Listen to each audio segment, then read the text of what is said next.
Qu'on va démarrer. Donc, bienvenue à tous et à toutes. Ravi de vous retrouver aujourd'hui pour le webinaire Marque employeur et langage inclusif. On est ravi d'accueillir Alicia. Je me présente rapidement, puis je laisserai Alicia se présenter. Donc, Héloïse, je suis la directrice communication RSE chez Birdeo. Chez Birdeo, on a à cœur de traiter, comme vous le savez peut-être, différents sujets en lien avec le recrutement, les RH, la marque employeur notamment. Aujourd'hui, on est ravis d'accueillir Alicia sur ce sujet. Et Alicia, je vais te laisser te présenter et démarrer le webinaire. Voilà, bienvenue. Génial. Je Oui. vais rappeler juste deux, trois petites règles pour tout le monde. Donc, n'hésitez pas à poser vos questions pendant le webinaire.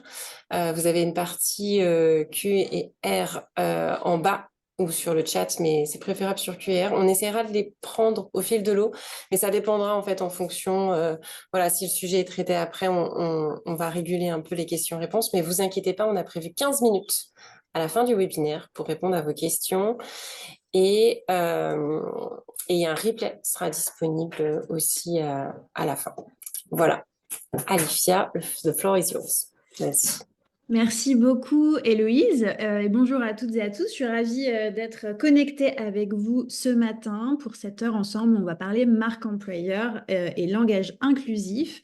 Alors, avant de se lancer, peut-être quelques mots pour vous dire pourquoi moi je suis là et pourquoi je vous parle aujourd'hui de ce sujet. Donc, je suis Alicia. J'ai créé il y a 3 ans maintenant Rewarding, qui est à la fois un média qui encourage à la pratique du langage inclusif, mais aussi un organisme de formation qui accompagne notamment les professionnels de la communication, des RH et de la RSE à prendre en main justement cet outil qui s'appelle le langage inclusif au quotidien dans leur pratique professionnelle. Et donc un organisme de formation qui propose à la fois des conférences, des formations et du coaching pour accompagner à la transformation.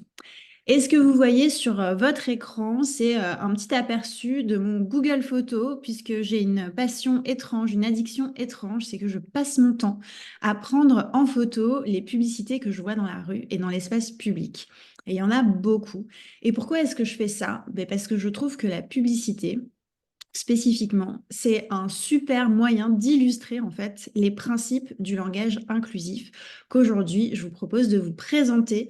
Alors, il y aura quelques moments où on va vous poser des questions, des quiz, hein, comme l'a dit Héloïse, c'est moi qui parle, mais essayons de faire quand même de ce moment un moment aussi interactif que possible. Et si vous avez des questions au fil de l'eau, n'hésitez pas, comme le disait Héloïse, à les poser dans l'onglet questions-réponses, et puis soit j'y répondrai tout de suite, ou alors on les gardera pour la fin. Mais essayons de faire en sorte que ce moment soit aussi instructif et interactif que possible pour vous. Alors, comme je vous disais, moi, je prends plein de fois, très souvent, des publicités en photo dans la rue. Et alors, qu'est-ce que je vois, en fait, quand je me promène dans la rue? Je vois différentes choses. Je vois, ah, j'ai oublié mon flow, c'est pas grave. Avant de commencer et vous montrer ce que je vois, je vais quand même vous dire quels sont mes objectifs ce matin. Mon premier objectif, c'est vous encourager à cultiver votre esprit critique sur les mots que vous voyez au quotidien. Et je vais vous donc montrer des exemples de ce que moi je vois et de la manière dont moi j'ai cultivé mon esprit critique sur ces mots. Mon deuxième objectif, c'est de vous convaincre, c'est pas seulement une question de justice sociale, la pratique dans le langage inclusif, c'est aussi et surtout pour vous ce matin, une question de marque employeur. Et mon objectif, c'est de vous montrer concrètement en quoi la pratique d'un langage inclusif va vous servir à renforcer votre marque employeur. Mais donc avant de faire ça, petite question pour vous. Avant même que je vous ai dit de quoi il s'agit, c'est peut-être que vous en avez une définition dans votre tête qui est assez floue et c'est OK, c'est normal. Je vous en donnerai une définition plus précise tout à l'heure. Qu'est-ce que vous pensez du langage inclusif? Et si vous allez dans l'onglet sondage, vous allez pouvoir répondre une ou deux choses, hein, ou même plusieurs.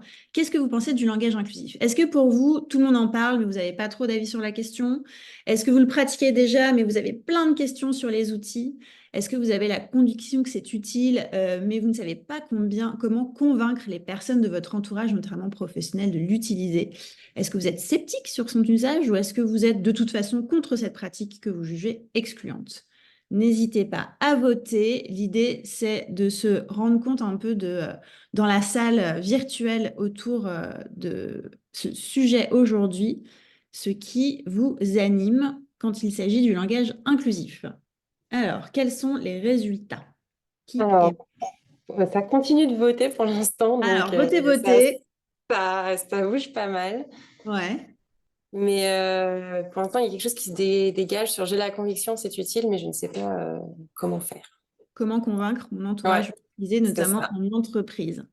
Bon, c'est Ouais. super. J'avais un peu l'intuition déjà qu'il n'y aurait pas dans cette foule beaucoup de sceptiques ou de personnes qui trouvent que c'est une pratique excluante parce que si vous êtes inscrit ou inscrite à ce webinaire, c'est certainement que vous avez une forme de curiosité à comprendre ce que c'est et peut-être même à la défendre. Donc, je suis ravie de savoir que c'est ça que vous venez chercher aujourd'hui. Héloïse, n'hésite pas à me dire si tu vois qu'il y a d'autres choses qui émergent, si les résultats Alors, il y a aussi, s'intéressent. je pratique déjà, mais j'ai plein de questions sur les outils qui, quand même, est aussi, enfin, c'est 33, 30, 29, donc ça se rapproche assez, ça bouge pas mal, mais ça se rapproche assez. Ok, super. Donc, les arguments et les outils, eh ben, on va en parler aujourd'hui précisément des outils et des arguments, donc c'est super. Alors, je reprends le fil de ma pensée de tout à l'heure et je vous montre quelques exemples de choses que je photographie dans la rue pour vous donner déjà quelques graines, planter quelques graines sur ce que peut être le langage inclusif. Première chose, hop, voilà deux images que j'ai donc photographiées dans la rue. Recherchons vendeuse, c'était sur la vitrine d'une boulangerie. Et de l'autre côté, voici l'expert des experts pour trouver des experts. Alors ici, ce qui est intéressant, c'est que bah, déjà, recherchons vendeuse, vous le savez peut-être, vous qui êtes dans la salle, c'est une offre d'emploi qui est illégale puisqu'on n'a pas le droit de discriminer sur la base du genre. Et donc là, la boulangerie laisse penser que seules les femmes peuvent postuler pour faire de la vente en boulangerie. Mais ça dit quelque chose aussi des représentations qu'on a sur bah, les métiers.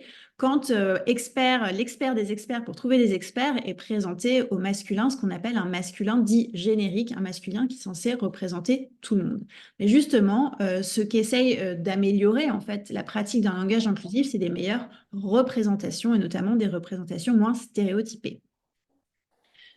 Autre type d'exemple, vous voyez sur ces images, alors pardon, il y a souvent des reflets, je ne suis pas une photographe professionnelle, mais vous voyez sur ces images qu'il y a un effort qui est fait très clairement sur la représentation, notamment visuelle, des femmes. Alors on voit pour Innocent, on mérite tous une médaille avec une femme qui court en mode athlète et puis une maman qui court avec sa petite fille pour aller à l'école certainement, et pourtant on devrait tous avoir une médaille. Vous voyez cette femme une femme chef d'entreprise, une femme noire aussi, ce qui est plus rare de voir concrètement dans la publicité. Donc ça, c'est super chouette. Pourtant, je suis plus qu'un pro. Et donc là, on parle d'elle au masculin. De la même manière, sur cette brique de lait, qui est aussi un outil de communication pour les marques, on voit qu'Amélie est éleveuse à la ferme, mais que 55% du revenu est distribué à l'éleveur. Et ce qui est intéressant en fait dans ces exemples, c'est qu'ils vous montrent bien qu'il y a une attention particulière aujourd'hui à mieux représenter visuellement notamment les femmes dans les images. Et ça, c'est super chouette. Faut pas négliger de féliciter ça. Néanmoins, on a un problème de visibilisation, notamment de leur nom de métier, à travers les exemples que vous voyez là, parce qu'on aurait pu dire je suis plus qu'une pro reversée à l'éleveur où on mérite tous et toutes une médaille. Derniers exemples, parce que c'est important de bien comprendre que le langage inclusif, c'est pas uniquement une question de genre. Vous avez ici deux publicités qui sont pas spécifiquement sur les mots eux-mêmes ou la visibilisation du mot féminin, mais sur les stéréotypes. Par exemple, cette publicité qui promeut le calcul de son empreinte carbone au niveau individuel, qui est évidemment quelque chose qu'on ne peut que promouvoir, mais qui le fait en utilisant une image autour du poids. Et vous, connaissez-vous votre poids avec la tête de quelqu'un qui découvre son propre poids sur son téléphone et qui en est totalement atterré? Alors évidemment, c'est 5 tonnes, hein, c'est pas des kilos, mais si vous imaginez un enfant qui sort du métro et qui voit ça en 4 par 3, est-ce qu'il comprend vraiment ou est-ce qu'elle comprend vraiment de quel poids il s'agit? Et pour moi, là, on est dans typiquement un stéréotype qui est grossophobe, totalement inintentionnel, hein. Je pense pas du tout que les personnes qui ont fait cette pub l'ont compris ou l'ont vu. Mais pour moi, c'est quand même problématique parce que ça contribue dans l'espace public bah, à assimiler toujours l'idée qu'un gros poids, c'est mal. De la même manière que avoir recours à des imaginaires très rétro comme ça, un peu comme dans cette pub pour un logiciel RH, où on a toujours les femmes dans des positions de secrétaire qui donnent les papiers à la machine, bah, c'est aussi contribuer à renforcer en fait des imaginaires et ne pas renouveler les imaginaires sur la place des femmes dans l'entreprise. Et en l'occurrence, on parle beaucoup aujourd'hui des nouveaux récits et des nouveaux imaginaires. Moi, je vais vous montrer en quoi le langage inclusif est un des outils fondamentaux pour typiquement contribuer à concevoir et à diffuser ces nouveaux imaginaires. Alors, en quoi c'est problématique tout ce que je viens de vous montrer là? C'est problématique parce que le langage qu'on utilise contribue à renforcer les stéréotypes et invisibiliser les femmes, et pas que les femmes, aussi toutes les personnes qui sont concernées par les discriminations. Et ce qui est doublement problématique, c'est que notamment la publicité, eh bien, elle a longtemps contribué à créer ou à renforcer ces stéréotypes. Donc, un genre de double effet où on a à la fois le langage lui-même qui renforce les stéréotypes et la puissance d'exposition de la publicité et de la communication de manière générale, du coup, qui contribue aussi à les renforcer. Donc, ce qu'on cherche à déconstruire avec le langage inclusif, c'est ça. Et donc, je vais vous en proposer une définition. Cette définition, c'est la mienne, vous pouvez en trouver d'autres. Moi, j'ai une approche qui est assez généraliste et assez inspirée du monde anglo-saxon quand je parle de langage inclusif. Vous avez peut-être déjà, vous, entendu parler, et très certainement, d'écriture inclusive, et vous aurez remarqué que depuis le début du talk, moi, ce n'est pas du tout ce dont je parle. Je parle uniquement de langage inclusif. Pourquoi? Parce que pour moi, le langage inclusif, c'est prêter une attention particulière à l'écrit comme à l'oral. C'est pour ça que je ne dis pas écriture inclusive, je parle en inclusif aussi tout le temps, aux mots qui désignent des personnes, et pas forcément que des femmes, toutes les personnes, en choisissant des tournures de phrases, un vocabulaire et des images qui ne perpétuent pas de stéréotypes et représentent équitablement les personnes discriminées. Donc, ce qui est important, en fait, dans cette définition, c'est que le langage inclusif, c'est une attention particulière. Vous n'avez pas à apprendre de nouvelles manières de parler ou de vous exprimer. L'idée du langage inclusif, c'est d'être dans une posture où on va vraiment cultiver son esprit critique sur les mots qu'on emploie pour désigner les personnes. C'est pour ça que je disais au début que mon objectif principal, c'est de contribuer à vous aider à développer votre esprit critique sur les mots que vous utilisez de manière automatique, et c'est tout à fait normal, sans forcément avoir bien réfléchi ou compris ce que ça pouvait transmettre en fait comme idée ou comme stéréotype. Donc c'est à l'écrit comme à l'oral, donc c'est pas uniquement une pratique de l'écrit. Et c'est pas uniquement une question de genre, puisque c'est aussi, comme je vous l'ai montré tout à l'heure, comment on n'utilise pas le langage pour perpétuer des stéréotypes, bah, par exemple grossophobes, validistes, racistes. Pour vous donner un exemple, par exemple le fait de dire une personne noire plutôt que de dire une personne black ou renois, par exemple, c'est une forme de langage inclusif et précis. Le fait de s'interroger sur le bon mot pour parler des personnes handicapées ou en situation de handicap, c'est aussi une forme de langage inclusif. Et donc, c'est tout ça que moi, je mets en œuvre aujourd'hui et sur quoi j'accompagne les professionnels de la communication. Je vais vous donner quelques exemples de pratiques du langage inclusif. Alors, comme il y en a pas mal dans le questionnaire qui ont dit que vous pratiquiez mais vous manquiez des outils, je vais juste vous rappeler les 3 grandes conventions du langage inclusif quand on parle de genre. Alors, encore une fois, hein, c'est pas que ça, mais là, je vous les donne parce que je pense que ça peut vous être utile aussi par rapport aux besoins que vous avez exprimés. La première des conventions, c'est qu'on féminise les noms de métiers, grades et fonctions. J'aime bien cette image d'une boulangerie, justement, pour revenir sur le stéréotype de la vendeuse de tout à l'heure. Eh bien, ici, nous avons Stéphanie Petit, qui est artisane boulangère et qui l'a mis sur sa vitrine. Elle est artisane, elle n'est pas femme artisan ou elle n'est pas artisan, elle est artisane. Et quand vous allez sur la chambre des métiers de l'artisanat, vous verrez que le mot artisane est très peu utilisé. On parle souvent de femme artisan, ce qui est assez bizarre parce que le féminin assez spontané, naturel d'artisan, c'est artisane. De la même manière qu'une femme dans l'entrepreneuriat est une entrepreneuse, qu'une autrice est une autrice et non pas une auteure avec un E, parce qu'une agricultrice est une agricultrice et non pas une agriculteur avec un E, c'est exactement la même chose. Donc on féminise les noms de métiers quand on parle de femmes. Deuxième convention, quand on va avoir un groupe mixte, on va éviter ce qu'on appelle le masculin digénérique, c'est-à-dire ce masculin qui est censé représenter tout le monde, celui qui était utilisé quand je vous montrais l'exemple sur le club des experts qui cherche des experts. C'est un masculin qui est censé, comme dirait le président, être neutre. Sauf que le problème, c'est qu'on sait très bien, par des années d'études scientifiques et d'expérimentation, qu'en fait, cette neutralité, elle est fausse. Ce n'est pas une réalité factuelle et scientifique. Donc, quand on a un groupe et on reviendra sur ce point-là tout à l'heure. Quand on a un groupe qui est mixte, eh ben on cherche des solutions pour ne pas utiliser le masculin digénérique. Et il y en a plein. Ça peut être des mots épicènes, c'est-à-dire qui sont invariables en genre, comme le mot actionnaire. Ça peut être des termes englobants, comme les équipes. Ça peut être de faire la double flexion, comme collaborateur, collaboratrice. Ça peut être parfois d'utiliser la ponctuation. Donc, ça peut être le point médian dont on parle beaucoup, ça peut être les parenthèses, ça peut être les points finaux, ça peut être plein de choses. Et là, vous avez des exemples concrets de manière dont des entreprises, en fait, utilisent ces différents outils pour s'exprimer en inclusif. La RATP le fait tout le temps, notamment dans ses campagnes de recrutement. Une ligne de plus à votre CV, pas n'importe laquelle, on recrute plus de 4000 talents. Le fait d'employer le mot talent, typiquement, c'est mieux que d'utiliser un masculin. On recherche plus de X mille ou X centaines de conducteurs de bus. Ben non, sur les bus en fait de la RATP, il y a toujours écrit cherche conducteur ou conductrice de bus. Et ça, c'est de l'inclusif. La mairie de Paris, de la même manière, communique quasiment 100% du temps, en tout cas un affichage en inclusif. Parisienne, parisien, par exemple, sur cette affiche. Dernier exemple, Uber, jamais seul, toujours accompagné. Alors là, c'est de la ponctuation, c'est un point final, mais c'est intéressant de noter que c'est utilisé en fait par cette boîte pour ce message-là spécifiquement, parce que qu'est-ce qui se serait passé si on avait mis ça seulement au masculin? En fait, à qui est-ce que s'adresse ce message? Qui a peur en fait de rentrer chez soi en taxi éventuellement ou en VTC et qu'il lui arrive quelque chose? Bah, la plupart du temps, ce sont les femmes en fait qui doivent prendre ce genre de précautions. Donc si on l'avait mis au masculin, on n'aurait pas parlé finalement à l'audience principale à qui s'adresse le message. Mais là, le fait de le mettre en inclusif, bah, ça permet de dire qu'on a pensé évidemment aux femmes à qui s'adresse le message, mais cette fonctionnalité s'adresse à tout le monde. Et la dernière convention, c'est de ne pas employer de termes totalisants comme l'homme avec ou sans majuscule, les hommes, pour parler du genre humain. Donc non, l'abeille n'est pas le meilleur ami de l'homme, c'est la meilleure amie de l'être humain, de l'humanité ou tout ce que vous voulez. Et c'est ça qui est important. Pardon, je regardais un petit peu dans le Q&R. Personnellement, je ne suis pas fan des E entre parenthèses pour l'inclusion, car on ne met pas les femmes entre parenthèses. Ben, je ne pourrais pas mieux le dire. Je suis tout à fait d'accord avec vous, Laurane. En général, la raison pour laquelle on recommande le point médian plutôt qu'une autre forme de ponctuation, c'est parce que, comme je vous le montre là, c'est un signe de ponctuation qui n'a aucune connotation. La parenthèse a une connotation, le fait d'utiliser des majuscules aussi a une connotation, et des personnes qui mettent le E en majuscule, par exemple, bah, la majuscule, c'est ce qui est censé être le plus important. Alors, on peut avoir envie de mettre le féminin en plus important, mais en tout cas, on recommande le point médian parce qu'il ne veut rien dire. C'est juste, vraiment, il sert juste à faire des abréviations.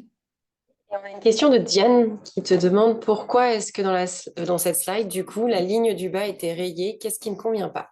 Alors, moi, je recommande une pratique qu'on dit raisonner du point médian, c'est-à-dire que je ne l'utilise que quand le mot masculin et féminin sont très proches. Donc, vous voyez les exemples comme salarié, étudiant, étudiante, collégien, collégienne. En fait, il n'y a pas vraiment d'interruption dans la construction du mot quand on utilise le point médian ici, parce qu'en fait, on rajoute juste quelques lettres. Là où le mot collaborateur ou collaboratrice, lecteur, lectrice ou pire, sportif, sportive, le fait de mettre un point médian ici crée plus de rupture par rapport à la manière dont le mot est construit. Donc moi, je l'utilise seulement dans les cas où les mots masculins et féminins sont proches, pas dans les autres. Pour collaborateur ou collaboratrice, je vais chercher d'autres manières de faire. Soit je vais faire double flexion, collaborateur et collaboratrice, ou je vais dire les membres de l'équipe, ou le personnel, ou les salariés, enfin ça va dépendre. Mais dans ces cas-là, je préfère pas l'utiliser.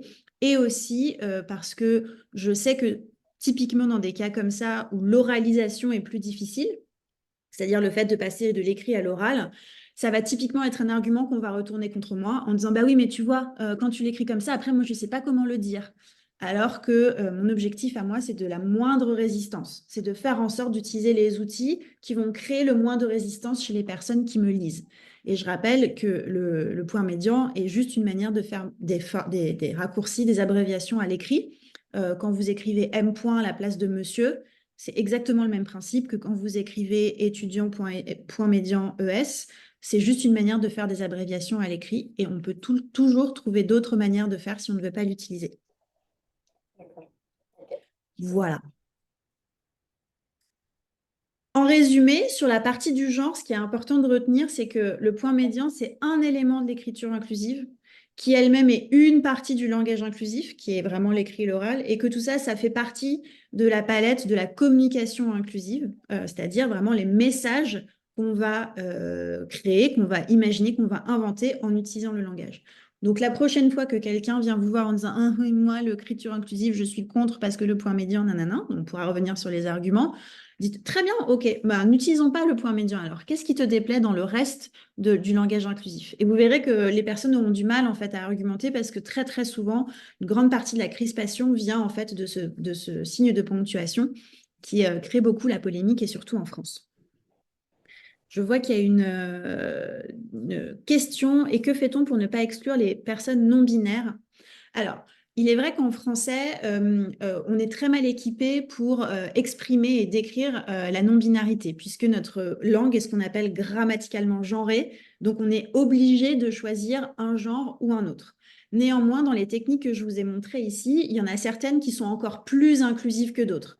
C'est sûr que d'utiliser les collaborateurs et collaboratrices, c'est une vision très binaire en fait du monde où on est soit l'un, soit l'autre. Par contre, vous allez pouvoir essayer de trouver les formulations les plus neutres et les plus englobantes. Par exemple, de dire l'équipe ou les membres de l'équipe, c'est une formulation qui est beaucoup plus inclusive du point de vue de la non-binarité que les autres. Donc ça requiert encore une forme d'attention supplémentaire, mais c'est une manière de faire. On a une autre manière de faire que moi j'utilise très peu parce qu'elle est plutôt pratiquée dans les cercles militants et pas très connue en entreprise et qu'elle crée beaucoup de résistance, c'est d'ajouter un X à la fin des mots. On le voit aussi parfois dans les offres d'emploi quand on met FHX pour faire femme, homme et X personnes non binaires. Ça, c'est encore différent parce que c'est dans le cas d'une abréviation. Mais parfois, des personnes ajoutent des X à la fin du mot pour inclure justement la non-binarité. C'est une autre option qui est aussi possible. Là, je préconise simplement de faire attention à la compréhension par les personnes en face de ce que ça veut dire, parce qu'encore une fois, c'est pas forcément quelque chose qui est très connu et très reconnu. Il y a certaines questions que je vois sur le point médian et les personnes 10. Je vais répondre tout de suite aussi parce que comme ça, après, on pourra passer aux arguments qui concernent la dimension marque employeur. Alors, le risque du point médian se trouve dans la bonne compréhension des personnes 10. Oui et non. En fait, il faut faire très attention avec l'instrumentalisation en fait, du point médian, notamment pour les personnes 10, mais aussi pour les personnes étrangères ou les gens qui ont des difficultés d'apprentissage, tout simplement. D'abord parce que la dyslexie, c'est un spectre, Les troubles 10, en fait, plus exactement, c'est un spectre. On peut être 10 et avoir des problèmes avec la ponctuation ou au contraire pas du tout, avoir des problèmes avec autre chose. Et aujourd'hui, on n'a pas d'études scientifiques qui démontrent spécifiquement l'impact du point médian sur la compréhension et la lecture par les personnes 10. En revanche, on a des associations de 10, comme par exemple la Fédération des 10 de France, qui a fait en août 2020 un communiqué pour dire on ne peut pas aller à l'encontre de l'écriture inclusive parce qu'on ne peut pas aller à l'encontre de l'égalité femmes-hommes. En revanche, on vous recommande de retarder l'apprentissage des techniques comme le point médian aux élèves qui sont déjà plus avancés en fait. Et puis surtout, encore une fois, on peut ne pas utiliser le point médian, on peut utiliser plein d'autres techniques. Aujourd'hui, on aimerait bien en fait justement qu'il y ait des budgets pour mesurer concrètement l'impact du point médian. Ce qu'on sait en revanche, c'est que certains psycholinguistes, notamment Pascal Gigax qui a coécrit le livre Le cerveau pense-t-il au masculin, dont je vous parlerai peut-être tout à l'heure, ont même des hypothèses selon lesquelles pour certains troubles 10, le point médian serait une aide à la lecture parce qu'il permet de faire un point en fait, de faire une séparation à l'intérieur des mots. Donc pour les personnes qui ont du mal avec les mots qui ont beaucoup de syllabes, par exemple, ça pourrait presque potentiellement être plus favorable que défavorable. Donc dans le doute, et si on ne veut pas prendre de risques d'une certaine manière, on ne l'utilise pas. Mais surtout, moi, j'ai réalisé qu'en fait, après 3 ans de pratique exclusive du français inclusif, j'utilise très peu, en fait, le point médian. Vraiment très, très peu. Et finalement, ce qui est important de retenir aussi, c'est que il y a plein de stratégies différentes en fait du point de vue du genre pour s'exprimer en inclusif. On a la double flexion, on a les termes épicènes qui sont pas très visibles en fait. Vous pourriez l'utiliser de manière totalement discrète et incognito, même si vous avez un ou une chef super réfractaire au langage inclusif. Si vous commencez vos mails par bonjour à toutes et à tous, ce sera difficile de vous reprocher d'écrire en inclusif. À l'inverse, vous pouvez utiliser les formes les plus visibles, en effet, comme le point médian, ou des néologismes comme les collaboratrices. Là, ça va se voir. Et donc, vous allez pouvoir aussi adapter le choix de vos outils en fonction de votre objectif, en fonction du contexte de votre entreprise. Si vous êtes dans une entreprise où la culture n'est pas forcément très ouverte à ce type d'innovation, bah, vous avez les manières les plus discrètes d'utiliser le langage inclusif. Et puis, si vous êtes dans une entreprise qui elle-même est engagée et se dit engagée, il n'y a pas de raison théoriquement que vous ne puissiez pas utiliser les formes les plus visibles, qui sont aussi concrètement les plus efficaces pour créer des représentations féminines, et on va y revenir. 2-3 exemples pour vous montrer comment on passe d'un mode pas inclusif à un mode inclusif. Donc ça, c'est une pub sur une agence LCL. Que vous soyez client particulier, étudiant, commerçant, artisan, chef d'entreprise, expertise de votre conseiller comme si vous y étiez, bah là, clairement, tout est écrit au masculin. Et on pourrait se dire, bah, en plus par rapport à ce que j'expliquais tout à l'heure sur l'usage raisonné du point médian, que là, c'est que des mots où il suffirait d'ajouter un E en fait pour que le féminin existe. Alors on se dirait, ah bah, réflexe basique, je vais mettre des points médians partout. Sauf que bah, ça ne marche pas parce que là, on a une succession de mots où on a à la fois le point médian et la virgule qui sont très proches. Donc, visuellement, ça peut en effet créer de la confusion. Et puis, en fait, c'est pas très fluide. Donc, on ne fait pas ça, en fait. Et donc, au lieu d'essayer de faire une traduction de quelque chose écrit dans un français pas inclusif à de l'inclusif, on va écrire avec une intention inclusive. Et donc, par exemple, on va écrire en pro ou en perso pour ses études dans le commerce, le service ou l'artisanat, l'expertise de votre agence et de son équipe comme si vous y étiez. Donc, on va être sur une reformulation où on dit la même chose, mais en employant des mots qui ne nécessitent pas, en fait, d'utiliser un point médian. Et là, vous voyez, c'est une reformulation, c'est même pas un outil spécifiquement, c'est juste le français est tellement riche qu'on a toujours 50 milliards de manières de dire la même chose. Bah, il suffit de trouver celle qui est inclusive. Et de la même manière, on ne va pas utiliser tout le temps le même outil. Si vous pensez aux conventions que je vous ai montrées comme une boîte à outils, bah, si vous construisez un meuble, vous n'allez pas toujours utiliser un marteau. Vous allez prendre un marteau, une scie et différents. Bah, c'est pareil quand vous écrivez un texte, vous n'allez pas tout le temps utiliser le point médian. Parfois, ça va être ça et parfois pas du tout. Ou alors, vous allez dire, plutôt que de dire je suis chef d'entreprise, vous allez dire je dirige une entreprise par exemple. Mais là, vous voyez, sur je suis indépendant ou indépendante, ben, on peut mettre un point médian parce que sur ce mot spécifiquement, c'est pas choquant. Donc, c'est vraiment important de se dire, il n'y a pas un outil que j'utilise tout le temps, que ce soit la double flexion parce que c'est trop long, que ce soit le point médian parce qu'on l'aime pas. On a une palette et comme en français, quand on va écrire un texte, on va tout utiliser de manière à créer de la fluidité et aussi de la créativité rédactionnelle. À ce stade, deuxième petite question. Vous trouvez que le langage inclusif, c'est plusieurs options. Répondez, s'il vous plaît, dans l'onglet sondage. Franchement, trop compliqué? Non, en fait, ça va, il faut juste un peu de pratique ou super simple, en fait. Je travaille un petit peu en rédaction de magazines féminins, peut-être ça se sent à la manière dont je fais des quiz. Alors, Alors, la tendance qui se dégage, c'est quand même non, en fait, ça va. Faut juste un petit peu de pratique. alors, je suis contente que vous disiez ça et pas franchement c'est compliqué, sinon ça va un petit peu casser mon flow. En effet, une chose que je dis souvent, en tout cas sur la dimension du langage inclusif qui concerne le genre, c'est que vous n'avez rien à apprendre. Tous les outils que je vous ai montrés, faire des abréviations, faire la double flexion, faire des reformulations, utiliser des termes englobants ou épicènes, en fait, c'est des choses que vous faites déjà tout à fait naturellement. Vous n'avez pas conscience, en fait, de ce que vous faites au moment où vous le faites. Et donc, moi, mon travail, c'est d'aider, en fait, notamment les professionnels de la com à conscientiser le fait que sur la partie genre, il n'y a rien à apprendre. C'est juste une attention particulière à avoir. Là où il peut y avoir des choses à apprendre et à déconstruire, c'est surtout la question du langage précis et des stéréotypes, où là vraiment, il faut s'éduquer pour identifier en fait les mots qui sont les plus précis et qui sont les plus pertinents pour parler des personnes. Je donnais tout à l'heure l'exemple des personnes noires, des personnes handicapées, etc. Donc là, il peut y avoir à apprendre, mais en fait, c'est toujours apprendre des mots, c'est pas apprendre des techniques nouvelles.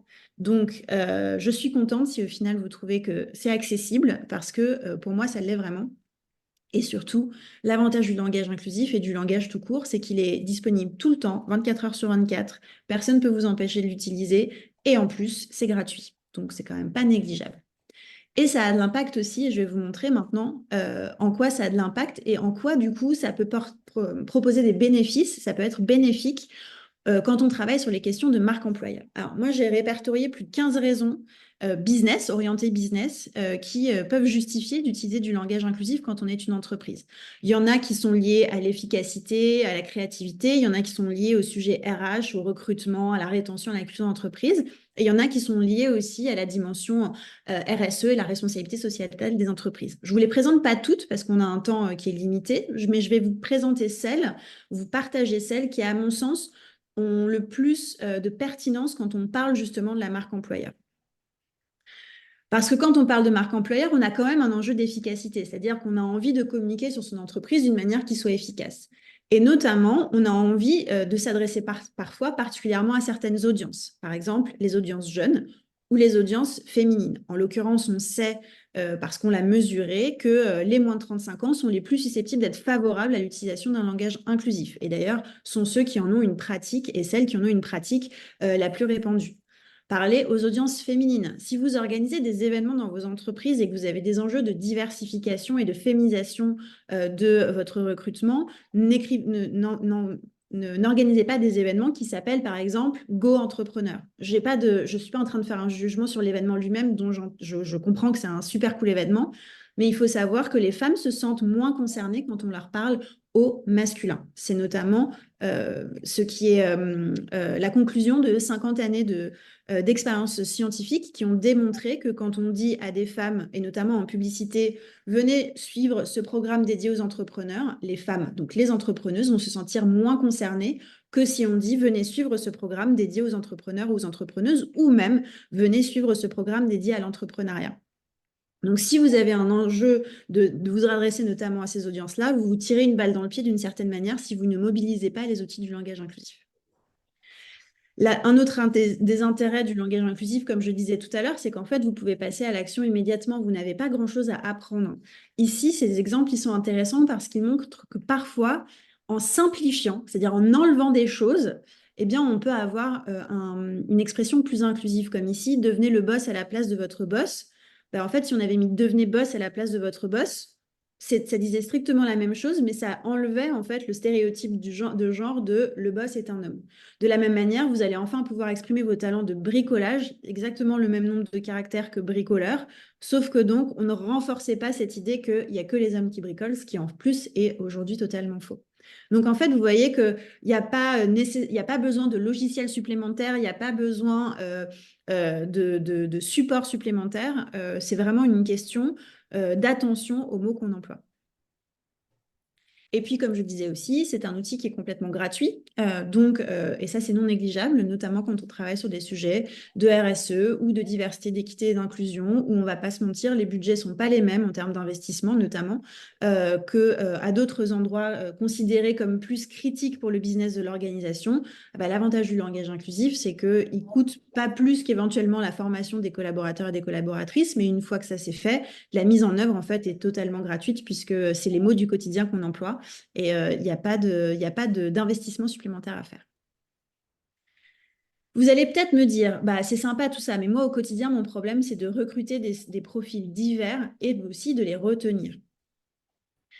Eh bien, en fait, il y a plein d'entreprises dont c'est l'objectif en fait, de féminiser le recrutement et qui emploient un langage inclusif. Je vous en donne quelques exemples là. Ça se voit notamment beaucoup dans les métiers où on a une sous-représentation historique des femmes. Par exemple, ici, je l'ai dit déjà tout à l'heure à la RATP, 100% des offres et des campagnes que vous pouvez voir dans le métro, notamment si vous vivez à Paris, vous verrez que la RATP utilise toujours du langage inclusif et souvent avec des points médians, comme ici en bas, on recrute des conducteurs et points RISP. Vous voyez, c'est d'ailleurs pas du tout une formulation que moi je recommanderais, mais en tout cas, c'est mieux que de mettre juste on recrute des conducteurs.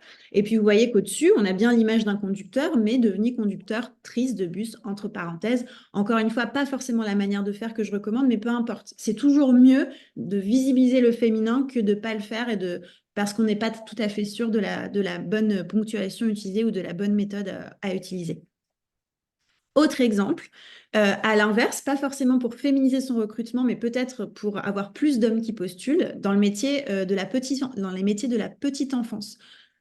Aujourd'hui, le métier d'assistante maternelle, et je dis volontairement au féminin, est fait à plus de 99,7% par des femmes. Donc l'idée n'est pas de commencer à parler des assistantes et assistants maternels à tout bout de champ, parce qu'en réalité, l'écrasante majorité des gens qui exercent ce métier sont des femmes. En revanche, on n'a pas nécessairement envie que ça perdure, on a envie qu'il y ait plus d'hommes aussi qui se lancent dans la petite enfance. Et moi, j'aimais bien cette campagne que j'ai repérée à Lyon, où on voit la tête d'un enfant dans le cadre de la semaine des assistantes maternelles. Donc ça, c'est un petit peu caché, mais c'est écrit en bas. Donc c'est bien la semaine des assistantes maternelles. On l'a laissé au féminin. Mais c'est ma tête quand j'arrive chez Thomas, assistant maternel, un métier plein de sens et d'avenir pour bien faire grandir nos enfants. Et donc je trouve ça chouette parce que sans renier le fait que le métier d'assistante maternelle est très, très, très féminisé, eh ben, on fait exister la possibilité qu'un homme aussi soit assistant maternel en mettant en fait le mot assistant maternel sur cette image. Et dernier exemple, une campagne que j'ai trouvée très très bien faite pour les métiers des services auto, moto, camion, vélo. C'est un peu long, c'est vrai.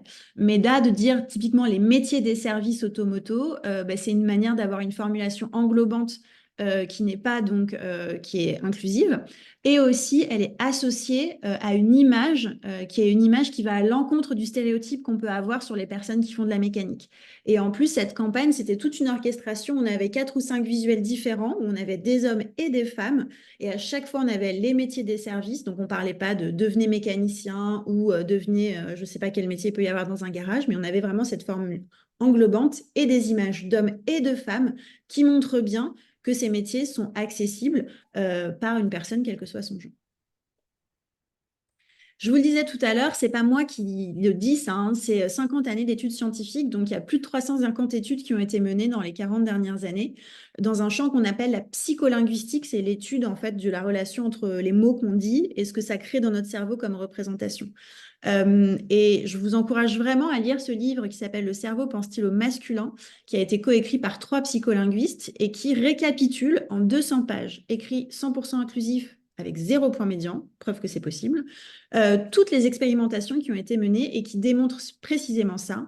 Quand on dit le masculin dans la langue, ça convoque des représentations masculines dans nos têtes. Qu'on le veuille ou pas, même si on sait la règle apprise à l'école, ça ne fait pas de différence. Et il y a ce petit extrait que je vous montre, et je parlais tout à l'heure de la question de l'entrepreneur. Voilà, il y a des autrices d'une étude en Allemagne qui ont démontré que les femmes se sentaient moins concernées quand on parle d'un événement qui s'appelle pour l'entrepreneur de demain que quand on dit pour l'entrepreneur ou l'entrepreneuse de demain. Autre élément important quand on parle de culture d'entreprise, aligner ses valeurs avec ses pratiques de communication. On parle souvent de l'alignement justement et de la cohérence entre les valeurs d'une entreprise et ses pratiques, que ce soit ses pratiques de com, en fait, ses pratiques tout court. Quand on parle de greenwashing, de diversity washing, de féminisme washing, c'est de ça dont on parle, en fait. C'est des incohérences entre ce qu'on dit et ce qu'on fait.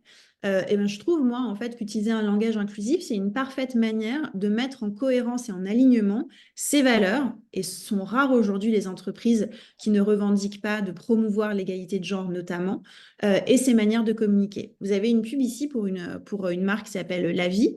C'est un juif, un viandard, un musulman et un vegan à la même table, et c'est pas une blague. Mon objectif, c'est pas de commenter l'utilisation de ce type de blague-là et de savoir si c'est une bonne ou une mauvaise idée, c'est pas du tout ça. C'est de me dire qu'en fait, il y avait une manière très simple de rendre cette blague plus inclusive, qui était de faire une alternance. C'est un juif, une viandarde, un musulman et une végane à la même table et c'est pas une blague. Donc déjà, il y en a peut-être parmi vous qui se sont dit, ah ouais, mais alors juif, du coup, je peux pas mettre le point médian parce que c'est pas raisonné. Et puis, où est-ce que je choisis comment est-ce que je fais, quoi. Mais en fait, on peut aussi faire de l'alternance entre le masculin et le féminin. C'est une autre manière simple, finalement, de dire qu'on y a pensé. Et la blague n'est pas moins drôle ou n'est pas moins bonne, pour celles et ceux qui la trouvent drôle, en étant mixte qu'en étant uniquement au masculin. Et si on revient sur la question du recrutement, je trouve que en voyant ces 3 exemples différents en fait de manière dont on utilise le genre grammatical dans la langue, ça éclaire beaucoup pour laquelle de ces boîtes vous avez envie de travailler. Pour celles qui n'embauchent que des vendeuses en boulangerie et qui ne considèrent même pas le fait qu'on pourrait embaucher un vendeur pour vendre du pain. Pour celles qui, justement, comme ça a été dit tout à l'heure, ne met pas le féminin entre parenthèses, mais l'écrit en toutes lettres, serveur-serveuse, voire pour l'entreprise qui n'a pas peur de la polémique, dont on sait qu'elle risque de naître quand on utilise la ponctuation et qui écrit on recrute chef de partie avec un point entre les 2 F. Donc ça dit quelque chose en fait de la culture de l'entreprise dans laquelle on va postuler, d'observer la manière dont cette entreprise communique aussi sur les questions de genre. Et enfin, là, j'ai beaucoup parlé des questions de genre, mais encore une fois, le langage inclusif, c'est beaucoup plus large que ça. Pour moi, une des vraies vertus aussi du langage inclusif, c'est d'ouvrir la conversation sur les microagressions.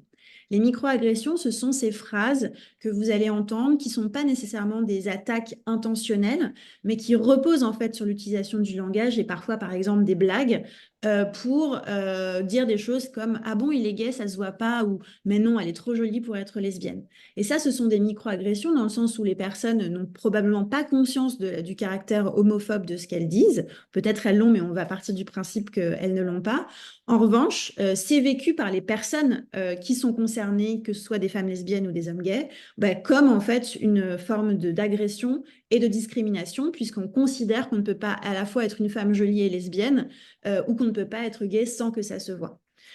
Et donc, je trouve que le langage inclusif, c'est une super manière, en fait, dans une organisation, de faire exister, en fait, la thématique du langage et des microagressions et d'ouvrir la conversation. Un autre exemple de campagne que je trouve chouette, pour le coup, c'est celle que vous avez certainement vu passer, qui dit «Conduisez comme une femme». Et qui retourne en fait ce stéréotype femme au volant, mort au tournant, en donnant des chiffres concrets qui montrent que conduire comme une femme veut dire une seule chose, rester en vie. Mais ça aussi, c'est une autre manière d'utiliser le langage pour retourner les stéréotypes. Et enfin, moi, avant toute chose, j'ai besoin que notre stratégie RLSE, elle soit crédible, concrète et réaliste. En quoi, en fait, la pratique d'un langage inclusif, elle va dans ce sens?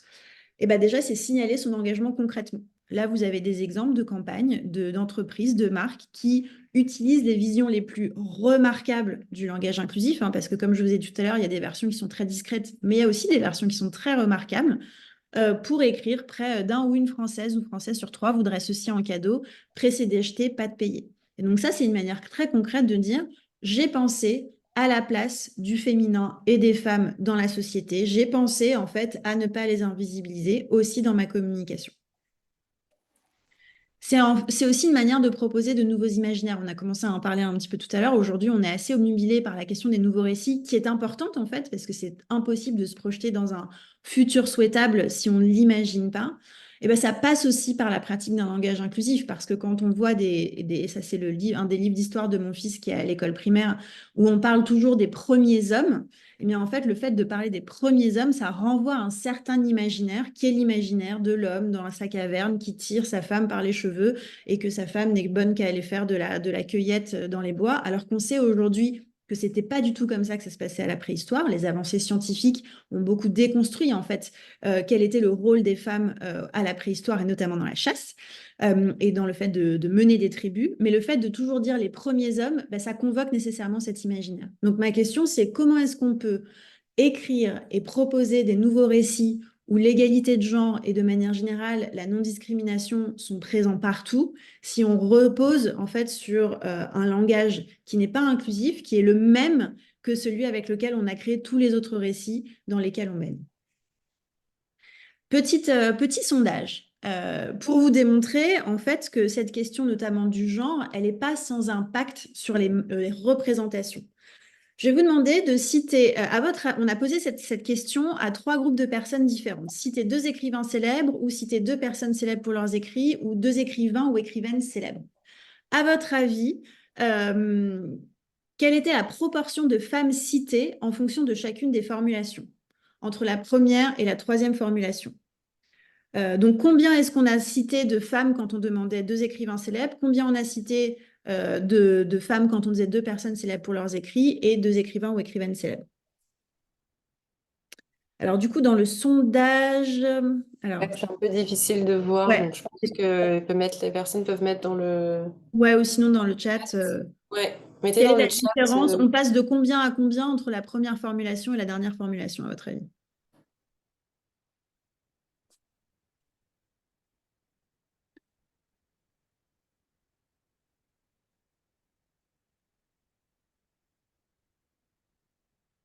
Ah, je vous pose une colle. Eh bien, résultat. Quand on demande aux gens de citer 2 écrivains célèbres, 0 femmes citées, 100% de femmes citées quand on parle d'écrivaines. Ah, j'aimerais bien, mais on n'en est quand même pas là. 90 et 50. OK. Alors, quand on demande à citer 2 écrivains célèbres, on cite un nom de femme pour 9 noms d'hommes, en gros. Et ce n'est pas la proportion en soi qui nous intéresse parce que qu'on cite plus d'hommes que de femmes est assez logique dans notre contexte culturel. En revanche, ce qui est intéressant, c'est de voir que la proportion évolue en fonction de la formulation. Et quand on demande de citer 2 personnes célèbres, qui est une formulation qu'on dit épicène, on a déjà, hop, 2 noms de femmes plutôt que 1. Donc, on a multiplié par 2 le nombre de femmes citées. Et quand on dit écrivain ou écrivaine, on a 3 noms de femmes sur 10. Donc, c'est pour ça qu'en fait, je parle du langage inclusif pour créer de nouveaux imaginaires. Parce que quand on parle de pompière plutôt que de pompier, quand on parle d'avocate aussi et pas seulement d'avocat, en fait, on contribue à créer ces représentations dans la tête des gens, et notamment des plus jeunes, et notamment des enfants. Et ça, c'est important. Et dernière raison, pour moi, qui justifie que le langage inclusif fait partie intégrante en fait de la politique RSE d'une boîte, c'est diffuser une innovation sociale. Une innovation sociale, c'est que quand on cherche à changer une pratique habituelle, pour répondre à une situation sociale jugée insatisfaisante. Aujourd'hui, le niveau de discrimination, qu'elle soit basée sur le genre ou sur d'autres dimensions de l'identité, moi, ne me satisfait pas. J'imagine qu'elle ne satisfait pas non plus les personnes qui sont connectées ce matin. Eh bien, on propose de changer une pratique habituelle qui est celle de la communication, tout simplement, pour répondre en fait et pour aider à déconstruire ces stéréotypes. C'est un processus en plusieurs étapes. Aujourd'hui, on est plutôt à la phase de l'émergence et de l'expérimentation. Ce n'est pas encore une pratique qui est largement diffusée dans les organisations. Et c'est vrai que c'est une pratique qui est souvent portée par les assos, les membres, les entreprises de l'ESS, les fondations d'entreprises et les partis les plus progressistes. Donc, le langage inclusif, pour moi, répond totalement à cette définition de l'innovation sociale. Si l'innovation sociale, c'est quelque chose qui fait partie de votre projet d'entreprise, de la mission de votre entreprise, bah, le langage inclusif a tout intérêt à s'y trouver aussi. Mais alors, une fois qu'on a dit ça, on commence par quoi? Alors, sur la partie... Oui, Fait un Héloïse. commentaire et à la fois la marque s'appelle C'est qui le patron? Absolument. Intéressant. Voilà. Oui, tout à fait. Bon, il y avait aussi l'exemple sur la brique de lait, enfin, sur le lait et notamment les produits agricoles de manière générale, c'est assez souvent le cas. Honnêtement, j'aimerais bien savoir justement qu'est-ce qui a motivé le passage de producteur à productrice. Je ne sais pas si c'était une expérimentation pour le mois de mars ou quoi au caisse. Mais en tout cas, je préfère saluer le progrès déjà, même si on continue à s'appeler C'est qui le patron. Là, l'autre, c'est la marque du consommateur. Voilà, c'est l'autre marque du consommateur que vous connaissez certainement. C'est dommage en fait, parce que c'est la marque du consommateur, quand on sait que dans la réalité, la majorité des courses alimentaires sont faites par les femmes, à la rigueur, ça devrait être la marque de la consommatrice. Ce qui me plairait pas non plus, parce que justement, j'ai pas envie de enfoncer le clou du fait que c'est toujours les femmes qui font les courses, parce qu'en plus, c'est quand même de moins en moins vrai. Mais ça pose, et c'est vrai, la question de la complexité et des choix aussi qu'on doit faire en termes de marketing et de communication, et des questions qu'on doit se poser. Je vois que il y a une question sur la spontanéité, enfin deux en fait. Comment peut-on faire du Oui. langage inclusif dans un podcast où l'interview est sur le vif ou spontané? Et on n'a pas toujours le temps dans l'écriture de nos communications de réfléchir à leur construction inclusive. Avez-vous une sorte de lexique à nous conseiller déjà existant qui listerait des mots épicènes, termes englobants, voire néologismes? Alors oui, vous pouvez trouver, il faut savoir qu'il y a des milliers et des milliers de guides en fait d'écriture inclusive. Donc vous pouvez trouver par exemple sur le site de l'agence Mots-Clés, il y a un manuel d'écriture inclusive et vous pouvez le télécharger gratuitement. À l'intérieur, il y a plein de mots en fait qui sont épicènes. Très honnêtement, moi je conseille pas en fait d'avoir recours à ce type de choses. Pourquoi? Parce que et c'est super qu'ils existent, mais parce que ça nous met toujours dans une démarche de traduction. Et comme j'ai dit tout à l'heure, si vous écrivez un texte au masculin et que vous essayez de le traduire en inclusif, vous allez aboutir en fait à des pratiques rédactionnelles qui sont souvent lourdes, pas très fluides. Donc je préfère recommander de prendre votre temps, quitte à ce que ce soit pas systématique, quitte à ce que ce soit pas 100% du temps, quitte à ce que ça vous demande plus de temps d'avoir une pratique fluide, mais de vraiment écrire avec une intention inclusive. Et moi qui le fais franchement 100% du temps depuis 3 ans, au bout d'un moment, ça devient totalement spontané. Donc pour répondre à Christelle, c'est pas grave en fait si vous pouvez pas dans le cours d'une interview à chaque fois que vous parlez penser à ne pas utiliser un masculin. Par contre, si à certains moments stratégiques comme par exemple le début et la fin quand vous dites bonjour à toutes et à tous ou quand vous dites au revoir ou quand vous dites certains mots spécifiques comme par exemple les consommateurs et consommatrices ou la clientèle plutôt que les clients, si à ces endroits-là déjà en fait vous avez une attention inclusive, c'est déjà super. Et c'est pas grave si dans le reste du temps vous parlez au masculin générique. Il faut savoir faire aussi des petits pas, des baby steps. Et typiquement, dans le domaine des RH, par quoi ça peut commencer? Ben, ça peut commencer par avoir une approche holistique du langage inclusif dans le recrutement. C'est pas juste une question du titre de l'offre, c'est pas juste de mettre HF ou même X dans le titre de l'offre. C'est comment est-ce que le texte de l'offre est écrit, est-ce qu'il est écrit en inclusif ou pas? Et au-delà du genre, est-ce qu'il y a un paragraphe qui mentionne quels sont les engagements de l'entreprise en termes de diversité et d'inclusion? Est-ce que dans les campagnes que vous allez mener, vous allez choisir d'utiliser du langage inclusif ou pas? Qui sont les personnes que vous allez utiliser aussi pour représenter visuellement les gens que vous cherchez à recruter? Quelles sont les recommandations que vous pouvez faire dans les guides d'entretien pour éviter, par exemple, d'avoir des questions qui non seulement sont discriminantes, voire parfois illégales, sur et vous, vous êtes marié, vous avez des enfants, et votre femme, comment s'appelle-t-elle, ou ce genre de choses. Ça fait partie aussi d'une pratique du langage inclusif dans le cadre du recrutement. Intégrer le langage inclusif dans sa com interne pour favoriser la rétention. Comme je l'ai dit, en fait, le langage inclusif, c'est une manière de signaler son engagement, d'ouvrir les conversations sur les micro-agressions. Aujourd'hui, on sait qu'une des raisons pour lesquelles les gens partent d'une entreprise, et notamment les plus jeunes, c'est la culture. Et c'est notamment la toxicité de la culture.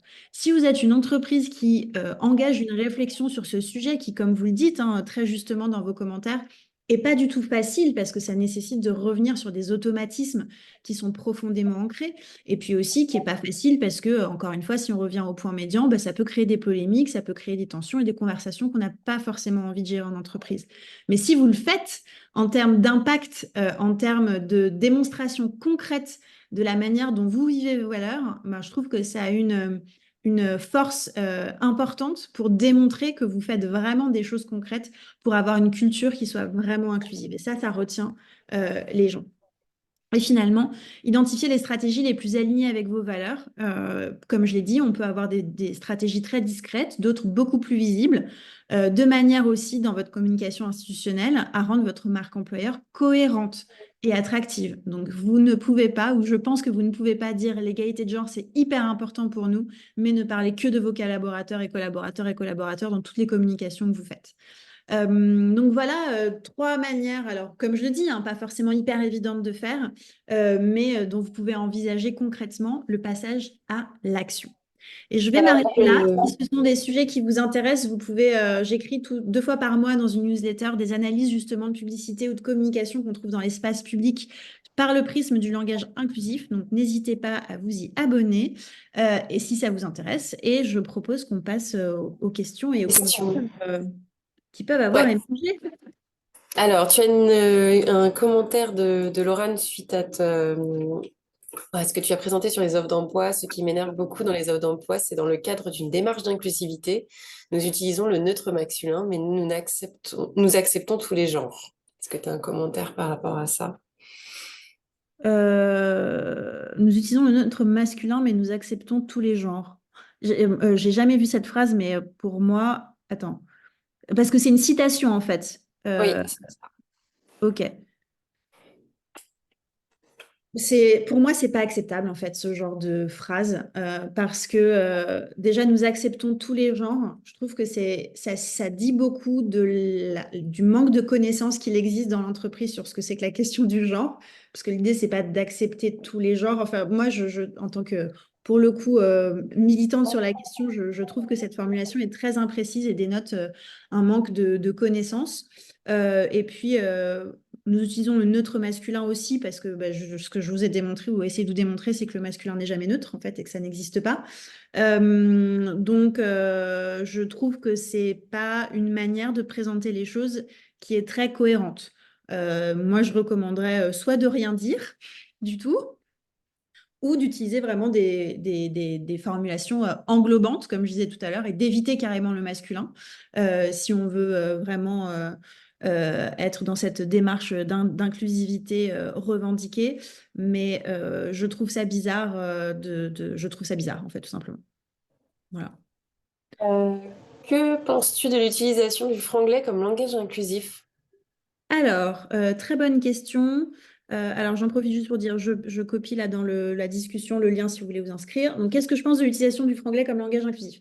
Alors, c'est intéressant parce que l'anglais, on a tendance à se dire que c'est une langue qui n'est pas grammatiquement genrée, qui est naturellement neutre. Enfin, on dit naturellement genrée, c'est-à-dire que seuls les pronoms, en gros, she, he, her, his, peuvent donner des informations sur le neutre. Enfin, sur le genre des personnes, pardon. La réalité, c'est que finalement, c'est presque contre-productif du fait que, notamment quand on parle des métiers, ce qui prend le relais en fait du déterminant ou du mot genré, c'est les stéréotypes de genre. Donc typiquement, si je vais vous dire the boss ou the leader ou the nurse ou the firefighter, vous allez probablement avoir une image mentale déjà qui vous arrive soit d'un homme, soit d'une femme. Donc du fait que le genre n'est pas marqué par le mot lui-même, les personnes qui pratiquent un langage inclusif en anglais ont tendance à justement rajouter des mots, faire notamment ce qu'on appelle la féminisation ostentatoire, pour bien provoquer en fait des représentations qui ne soient pas que masculines ou pas que féminines. Et par exemple, en anglais, on va avoir des gens qui disent the female leader, par exemple, ou the male nurse, de manière justement à à bien faire passer l'information et à ne pas créer d'ambiguïté du fait des stéréotypes de genre qui sont quand même encore aujourd'hui très très présents, bon, évidemment plus sur certains métiers que sur d'autres. Donc ça peut être une manière commode finalement et pratique de ne pas utiliser un masculin quand on utilise plutôt un manager par exemple plutôt qu'un directeur, enfin, même si c'est pas tout à fait la même chose. Donc ça peut tout à fait être utile, mais c'est pas complètement suffisant non plus pour créer des représentations non plus, par exemple féminines. Tu as une question donc plus sur le quotidien. En tant que femme, comment mieux argumenter face aux copines, a priori alter ego, qui elles-mêmes font de la résistance, voire carrément un rejet total de cette inclusion? Euh, Bah c'est marrant parce que ce matin, j'écrivais un post sur LinkedIn où je parlais d'une dame qui était venue me voir à la fin d'une conférence et qui me disait, mais moi, je me sens pas du tout exclue quand on parle au masculin. Et moi, ce que je recommandais justement, c'était d'abord de ne pas chercher à discuter de son ressenti. C'est ce qu'on appelle l'invalidation émotionnelle et de pas dire mais non.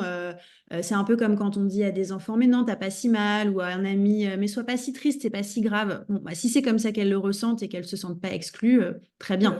C'est une très mauvaise tentative de persuasion que de lui faire ou de leur faire essayer de leur faire comprendre qu'elles se trompent sur leurs propres sentiments. Après, de revenir à des éléments très factuels. Donc, je l'ai dit tout à l'heure hein, sur lisez le cerveau pense-t-il au masculin. Franchement, je pense que c'est la meilleure manière de faire pour avoir des éléments très factuels. Vous avez une super vidéo sur YouTube de Syllabus qui s'appelle L'écriture inclusive, quel intérêt, qui revient encore une fois sur les preuves scientifiques qui démontrent que ça a un intérêt. Donc, je dirais ancrer le discours dans des faits. Et la dernière chose, c'est faire la distinction entre ne pas se sentir inclus et ne pas se sentir exclu et se sentir incluse. C'est pas la même chose.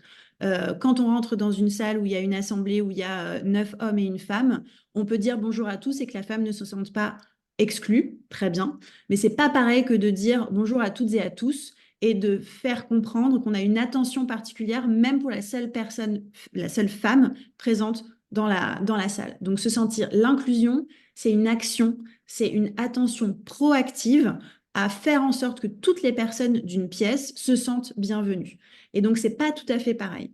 Moi, c'est ce que je recommande pour les personnes qui sont sceptiques, alors plus ou moins sceptiques. Après, parfois, il faut juste pas perdre son temps à essayer de convaincre des gens qui ont des logiciels de pensée fondamentalement différents et passer à autre chose. Une des choses dont je n'ai pas parlé, mais qui est très importante, c'est bienveillance, bienveillance, bienveillance avec les autres et avec soi-même. Et donc, parfois, il y a certains combats qu'on ne peut pas gagner contre certaines personnes et c'est OK. Il faut aussi se préserver des tentatives permanentes de créer de l'adhésion autour de nos sujets. Et on va prendre une dernière question parce qu'il reste une petite minute. Sur la Ouais. publicité conduisez comme une femme, des organisations féministes étaient insurgées pour discrimination. Notamment, comme argument, l'explication était écrite en caractère trop petit en dessous du logo, qu'elle limite donc à la communication. Alors, c'est une super question, un commentaire, parce que j'ai moi-même eu beaucoup de cette discussion avec d'autres personnes et notamment des féministes sur le sujet. Moi, ma position là-dessus, c'est que c'est quoi l'objectif de cette pub en fait? L'objectif de cette pub, c'est de faire de la prévention sur la sécurité routière.